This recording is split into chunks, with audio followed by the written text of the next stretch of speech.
نحمده ونصلي علی رسوله الکریم۔ حضرت حکیم الامت مجدد ملت حضرت مولانا شاہ اشرف تھانوی صاحب رحمۃ اللہ علیہ آداب معاشرت میں فرماتے ہیں، بچوں کی تربیت کے آداب۔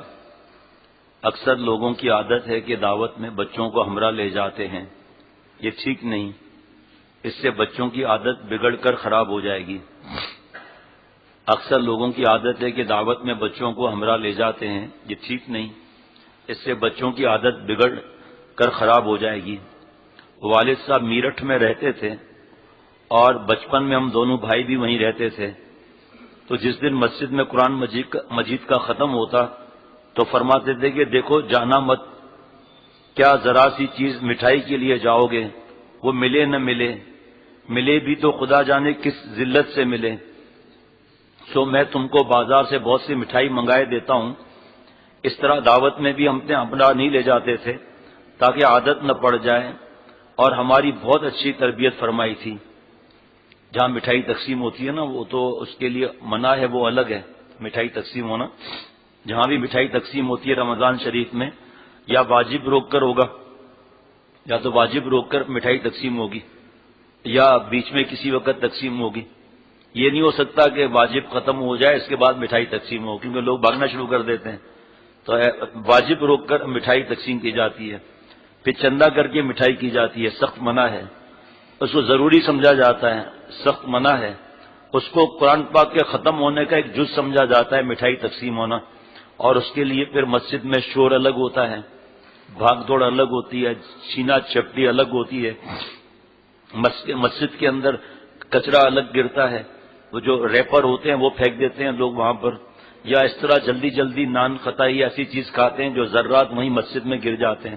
اعتکاف والوں کو اذیت اور تکلیف ہوتی ہے، اور یہ ذرات کا صاف ہونا کوئی آسان نہیں ہے، عجیب بھاگ دوڑ ہوتی ہے، چھینا جھپٹی، تو لالچ پیدا ہو جائے گی نا۔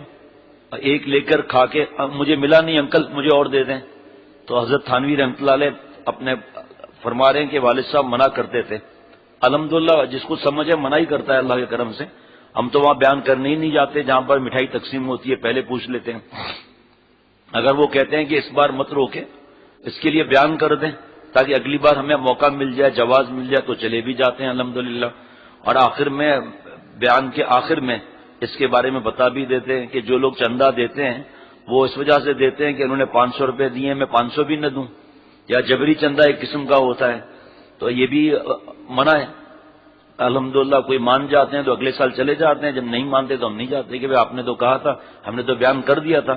اگر یہ لوگ آپ کی بات نہیں مانتے تو ایسی جگہ جانے کا فائدہ کیا، وہ دوسری بات بھی نہیں مانیں گے۔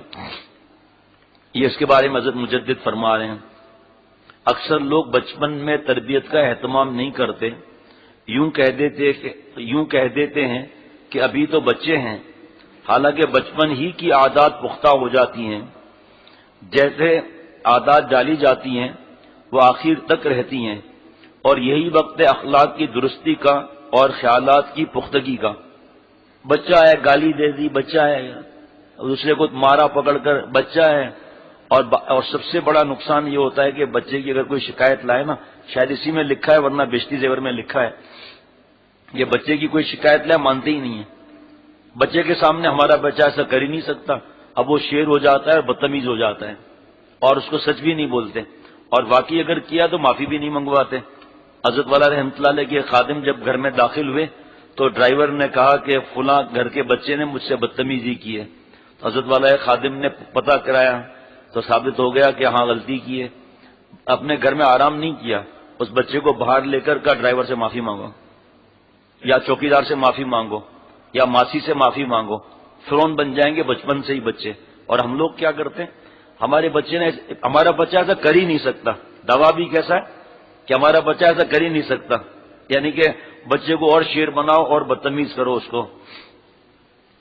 ایک صاحب نے بڑی حکمت کی بات کہی، آب زر سے لکھنے کے قابل ہے، وہ یہ کہ اگر بچہ کسی چیز کو مانگے تو یا تو اس کی درخواست کو اول ہی وقت میں پوری کر دے، اور یا اگر پہلی بار میں انکار کر دیا پھر بچہ خواہ کتنا ہی اصرار کرے ہرگز اس کی ضد پوری نہ کرے، ورنہ آئندہ اس کی یہی عادت پڑ جائے گی۔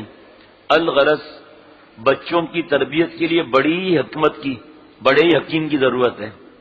ایسا نہیں کہ حضرت شانوی رحمۃ اللہ علیہ فرماتے تھے تو اب بچے کو حافظ بن رہا ہے بچہ قرآن پاک کا، گھر آیا رات کو دعوت ہے، صبح مدرسے میں دیر اور نیند آ رہی ہے، رات کو 2 بجے پہنچ رہے ہیں، وہاں پر گانے لگے ہوئے ہیں، موسیقی لگی ہوئی ہے، فلمیں چل رہی ہیں، فوٹوگرافیاں ہو رہی ہیں.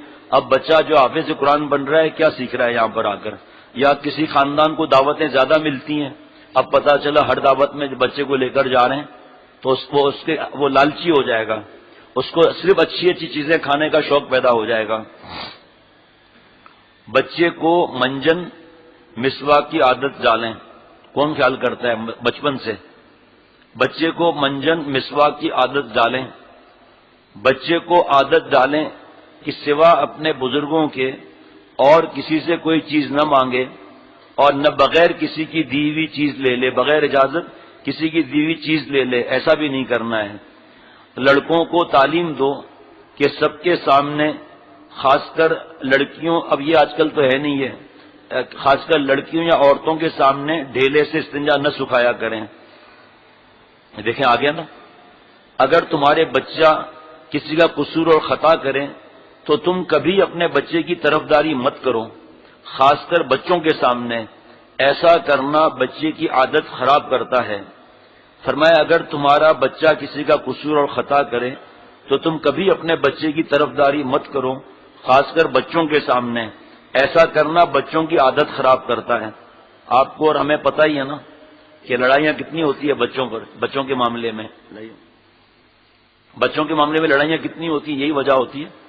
اب وہ رو رہا ہے کہ یہ دیکھو خون نکل آیا ہے، لڑائی 20 دن پہلے تمہارے بچے نے یہ مارا تھا، اب اس کا بدلہ لے لیا. یہ بچوں کو چیزیں نہیں سکھائی جاتی.